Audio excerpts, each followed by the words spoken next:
এখানে আমি দেখাবো কিভাবে আবির ঘরে তৈরি করা যায়।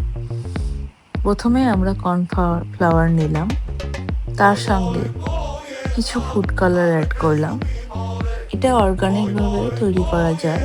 এখানে আমি ইয়েলো কালার করছি, আপনি হলুদ গুঁড়ো দিয়েও করতে পারেন। আমি এখানে ফুড কালার অ্যাড করেছি হলুদ রংটার জন্য।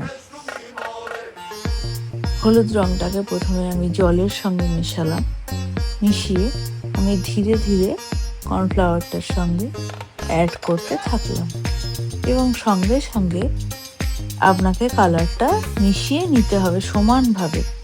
কেন কি, জলের সংস্পর্শে এলে কর্নফ্লাওয়ার একটা দলা পাকিয়ে যাওয়ার একটা ব্যাপার থাকে, আপনারা সবাই জানেন।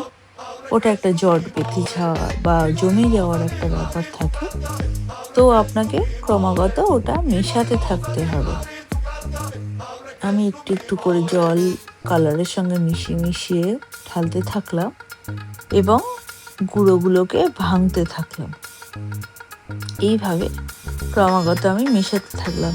মেশাতে মেশাতে দেখুন কিভাবে সুন্দর একটি কালার চলে এলো। দেখুন কি সুন্দর একটা হলুদ কালার চলে এসেছে।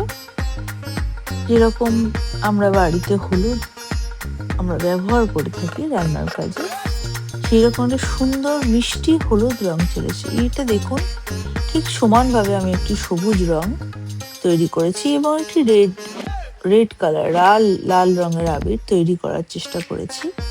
আমি এখানে 3টে কালার তৈরি করার চেষ্টা করেছি, লাল, হলুদ এবং সবুজ।